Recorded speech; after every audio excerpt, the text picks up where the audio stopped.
ಅಣ್ಣ ಹೇಳ್ರಿ. ಶ್ರೀನಿವಾಸ್ ಅವರು ನಮಸ್ತೆ, ಅವಿನಾಶ್ ಮಾತಾಡ್ತಿರೋದು. ನಮಸ್ತೆ ಅವಿನಾಶ್ ಭಾಯ್. ಕಂಗ್ರ್ಯಾಚುಲೇಷನ್ಸ್. ಥ್ಯಾಂಕ್ ಯು ಅಣ್ಣ. ಓಕೆ, ಟಿಕೆಟ್ ಸಿಕ್ಕಿದೆ, ಏನಂತೀರಾ? ನಿಮ್ ಫಸ್ಟ್ ರಿಯಾಕ್ಷನ್ ಏನು ಅಂತ? ಖುಷಿಯಾಗಿದೆ. ಹಾ. ಒಬ್ಬ ಸಾಮಾನ್ಯ ಕಾರ್ಯಕರ್ತನಿಗೆ ಭಾರತೀಯ ಜನತಾ ಪಾರ್ಟಿ ಟಿಕೆಟ್ ಸಿಕ್ಕಿದೆ. ಹ್ಮ್. ಅದಕ್ಕಿಂತ ಖುಷಿ ಏನಿದೆ. ಅಲ್ಲ, ಬಹಳ ಪೈಪೋಟಿ ಇತ್ತು ನಿಮ್ ಕ್ಷೇತ್ರದಲ್ಲಿ, ಯಾರಿಗೆ ಕೊಡ್ಬೇಕು ಅನ್ನೋದ್ರ ಬಗ್ಗೆ. ವರಿಷ್ಠರು ತೀರ್ಮಾನ ತೆಗೆದು ಎಲ್ಲರೂ ಭದ್ರಾಗಿದ್ದೀವಿ. ಹಾ. ಅಷ್ಟರು ಕೂಡ ಯಾರು ನಾವು ಆಸ್ಪಿರೆಂಟ್ ಇದ್ವಿ ಎಲ್ಲರೂ ಕೂಡ ಯಾರಿಗಾದ್ರೂ ಕೊಟ್ಟರು ನಾವು ದುಡಿಬೇಕು ಅಂತ ಹೇಳಿ ನಾವು ಈಗಾಗಲೇ ಮಾತಾಡ್ಕೊಂಡಿದ್ವಿ. ಅದೇ ರೀತಿ ಎಲ್ಲರೂ ಕೂಡ ತಮ್ಮ ಕೆಲಸನ ತೊಡಗಿಸ್ಕೊಂಡಿದ್ದಾರೆ. ಹ್ಮ್. ಈಗ ಆಪೋಸಿಷನ್ ತುಂಬಾ ಸ್ಟ್ರಾಂಗ್ ಇದೆ. ಯಾವ ರೀತಿ ನಿಮ್ ಪ್ಲಾನ್ಸ್ ಏನಿದೆ ಅಂತ ಈ ಸಲ ಬಂದ್ರೆ ಜನರ ಮುಂದೆ ಏನು? ವಿಧಾನಸಭಾ ಕ್ಷೇತ್ರದ ದಾವಣಗೆರೆ ದಕ್ಷಿಣ ವಿಧಾನಸಭಾ ಕ್ಷೇತ್ರದ ಜನತೆ ಈಗಾಗಲೇ ತೀರ್ಮಾನ ಕೈಗೊಂಡಿದ್ದಾರೆ. ಕಾಂಗ್ರೆಸ್ 3 ವರ್ಷ ದುರಾಡಳಿತದ ವ್ಯವಸ್ಥೆಯನ್ನು ನೋಡಿ ಭಾರತೀಯ ಜನತಾ ಪಾರ್ಟಿಯನ್ನ ಗೆಲ್ಲಿಸಬೇಕು ಅಂತ ಹೇಳಿ ಮತದಾರ ದೇವರ ಪರಗಳು ನಿಶ್ಚಯಿಸಿದ್ದಾರೆ. ಅದೇ ರೀತಿ ಮತದಾರರು ಗೆಲ್ಲಿಸ್ತಾರೆ ಭಾರತೀಯ ಜನತಾ ಪಾರ್ಟಿಯನ್ನ. GM ಸಿದ್ದೇಶ್ವರ ಅವರಿಗೆ ಈ ಮೂಲಕ ಏನ್ ಹೇಳ್ತೀರಾ? ಟಿಕೆಟ್ ಸಿಕ್ಕಿರೋದಕ್ಕೆ ನಿಮ್ ಕಡೆಯಿಂದ ಏನಾದ್ರು ಧನ್ಯವಾದ? ನಾವು ಎಲ್ಲರೂ ಕೂಡ ಒಂದೇ, ಯಾವುದು ಏನಿಲ್ಲ. ಸಿದ್ದೇಶ್ವರಣ್ಣನವರ ನೇತೃತ್ವದಲ್ಲಿ ಎಸ್.ಎ. ರಂಗನಾಥ್ ಅವರ ಮಾರ್ಗದರ್ಶನದಲ್ಲಿ ಎಲ್ಲ ಸಚಿವರು, ಮಾಜಿ ಸಚಿವರ ಮಾರ್ಗದರ್ಶನದಲ್ಲಿ ನೇತೃತ್ವದಲ್ಲಿ ಚುನಾವಣೆ ಮಾಡ್ತೀವಿ. ಕಟ್ಟಕಡೆಯ ಕಾರ್ಯಕರ್ತರ ನೇತೃತ್ವ ವಹಿಸ. ಬಟ್ ಈಗ ರೇಣುಕಾಚಾರ್ಯ ಅವರು ಸ್ವಲ್ಪ ಅಸಮಾಧಾನ ತೋರಿಸ್ತಾ ಇದ್ದಾರೆ. ಅಂದ್ರೆ ಅವರು ಒಂದು ಸಭೆ ಮಾಡಿದ್ವಿ, ಕಾರ್ಯಕರ್ತರ ಸಭೆ ದಕ್ಷಿಣ ವಿಧಾನಸಭಾ ಕ್ಷೇತ್ರದ. ರೇಣುಕಸ್ವಾಮಿ ಅವರು ಕೂಡ ಇದ್ರು, ಮಾಡೋರು ವಿಪಕ್ಷಪ್ಪನವರು ಇದ್ರು, GM ಸಿದ್ದೇಶ್ವರಣ್ಣವ್ರು ಇದ್ರು, ಹರೀಶ್ ಅಣ್ಣವರು ಬಂದಿದ್ರು. ಎಲ್ಲರೂ ಕೂಡ ಆಗಮಿಸಿ ಒಂದು ಯಶಸ್ವಿಯಾಗಿ ಸಭೆ, ಚುನಾವಣೆ ತಯಾರಿ ಸಭೆಯನ್ನ ಮಾಡಿದ್ವಿ ಈಗ.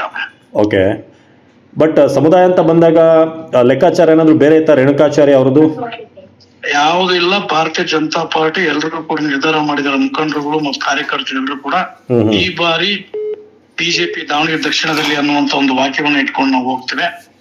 ಏನು ಕಾಂಗ್ರೆಸ್ ಸರ್ಕಾರ ಜನಸಾಮಾನ್ಯರಿಗೆ ಯಾವುದೇ ರೀತಿಯ ಸೌಲಭ್ಯಗಳನ್ನ ಒದಗಿಸದೇ ಇರ್ತಕ್ಕಂಥದ್ದು, ಸ್ವಾವಲಂಬಿಗಳಾಗಿ ದುಡಿದೇನೆ ಇರ್ತಕ್ಕಂಥದ್ದಕ್ಕೆ ಆಸ್ಪದವನ್ನು ಮಾಡಿಕೊಟ್ಟಿರ್ತಕ್ಕಂಥ ಕಾಂಗ್ರೆಸ್ ಸರ್ಕಾರದ ವಿರುದ್ಧ ಎಲ್ಲರೂ ಒಂದಾಗಿ ಒಟ್ಟಾಗಿ ದುಡಿತೀವಿ. ಶ್ರೀನಿವಾಸ್ ಅವ್ರ, ಈಗ ಅನುಕಂಪದ ಅಲೆ ಅನ್ನೋದು ಇರುತ್ತಲ್ಲ, ಅದು ವಿರೋಧ ಪಕ್ಷಕ್ಕೆ ನಿಮ್ಗೆ ಎಷ್ಟು ಹೆಲ್ಪ್ ಆಗ್ಬೋದು ಅಂತ ಅನ್ಸುತ್ತೆ ನಿಮ್ಗೆ? ಇದರಲ್ಲಿ ನಾವು ಕಾಣೋದಿಲ್ಲ. ನಾವು ಇವತ್ತು ನಮ್ಮ ಮಾನದಂಡ ಒಂದೇ, ಕಾಂಗ್ರೆಸ್ ವಿರುದ್ಧ ಹೋರಾಟ ಮಾಡ್ಬೇಕು. ಕಾಂಗ್ರೆಸ್ ನಮ್ಗೆ ಎದುರಾಳಿ, ಪಕ್ಷ ಎದುರಾಳಿ. ಯಾವ ರೀತಿ ತಯಾರಿ ಆಗ್ತಿದ್ದೀರಾ ಚುನಾವಣೆಗೆ? ನಮ್ಮ ಕಾರ್ಯಕರ್ತರ ದಂಡು ರೆಡಿ ಆಗ್ತಾ ಇದೆ. ದಕ್ಷಿಣ ವಿಧಾನಸಭಾ ಕ್ಷೇತ್ರದಲ್ಲಿ ಪ್ರತಿಯೊಬ್ಬ ಕಾರ್ಯಕರ್ತನು ಕೂಡ ತಮ್ಮ ಕೆಲಸಗಳನ್ನ ಎಷ್ಟು ಅಚ್ಚುಕಟ್ಟಾಗಿ ಮಾಡ್ಬೇಕು ಆ ಕೆಲಸಗಳನ್ನ ಮಾಡ್ತಾ ಇದ್ದಾರೆ. ಶ್ರೀನಿವಾಸ್ ಅವರು ಎಷ್ಟು ಅಂತರದ ಮತಗಳಿಂದ ಗೆಲ್ತಾರೆ ಈ ಸಲ? 25,000 ರಿಂದ 30,000 ಅಂತರದಲ್ಲಿ ಗೆಲ್ತೀವಿ. ಯಾಕಂದ್ರೆ ಇದು ಫಲಿತಾಂಶ ಬಂದ್ಮೇಲೆ ಮತ್ತೆ ನಿಮ್ಮ ಹತ್ರ ನಾನು ಮಾತಾಡ್ತೀನಿ. 25,000 ಈ ನಂಬರ್ ಇರುತ್ತಾ, ಜಾಸ್ತಿ ಆಗುತ್ತಾ? ಗೆದ್ದೇ ಗೆಲ್ತೀನಿ ಅನ್ನೋ ವಿಶ್ವಾಸ ಇದೆ. ಗೆಲ್ತೀನಿ. ಮತದಾರರ ನನ್ನ ಕೈ ಹಿಡಿತಾರೆ ಈ ಸರಿ ಭಾರತೀಯ ಜನತಾ ಪಾರ್ಟಿಯನ್ನು. ವಿಜೇಂದ್ರ ಅವ್ರ ಏನಾದ್ರು ಮಾತನಾಡಿದ್ರ ಟಿಕೆಟ್ ಘೋಷಣೆ ಆದ್ಮೇಲೆ? ವಿಶ್ ಮಾಡಿದ್ರು, ಶುಭ ಹಾರೈಸಿದ್ರು. ಅಶೋಕ್ ಅವರು, ಅಶೋಕ್ ಎಲ್ಲರೂ ಕೂಡ ವರಿಷ್ಠರು, ರಾಜ್ಯ ನಾಯಕರು, ರಾಷ್ಟ್ರ ನಾಯಕರು ಎಲ್ಲರೂ ಕೂಡ ಮಾತನಾಡಿ ಶುಭ ಹಾರೈಸಿದ್ದಾರೆ. ಯಾರೆಲ್ಲ ಪ್ರಚಾರಕ್ಕೆ ಬರುವಂತ ನಿರೀಕ್ಷೆ ಇದೆ?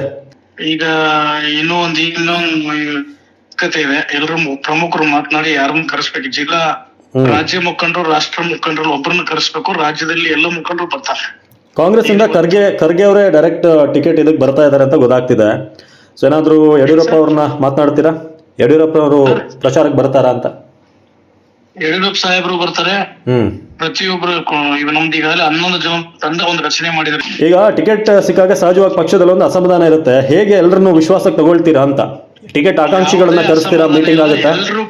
ಎಲ್ಲರೂ ಕೂಡ ಇವತ್ತು ಚುನಾವಣೆಯ ನಾಮಪತ್ರ ಸಾಂಕೇತಿಕವಾಗಿ ನಾವು ಈಗಾಗಲೇ ನಾಮಪತ್ರವನ್ನು ಸಲ್ಲಿಸ್ಲಿಕ್ಕೆ ಹೋಗಿದ್ವಿ. ಪ್ರತಿಯೊಬ್ರು ಕೂಡ ಬಂದು ಅಷ್ಟು ನಾವು 5 ಜನಕ್ಕೆ ಇವತ್ತು ಅವಕಾಶ ಇತ್ತು. 5 ಜನ ನಾವೇನ್ ಕ್ಯಾಂಡಿಡೇಟ್ ಆಗ್ಬೇಕು ಅಂತ ಹೇಳಿದ್ವಿ. ನಾವು ನಾಮಿನೇಷನ್ ನಾಮಪತ್ರವನ್ನು ಸಲ್ಲಿಸಿ ಬಂದಿದ್ವಿ. ಓಕೆ. ಧನ್ಯವಾದ ಶ್ರೀನಿವಾಸ್ ಅವರೇ ಮಾತನಾಡಿದ್ದಕ್ಕೆ. Thank you. Thank you.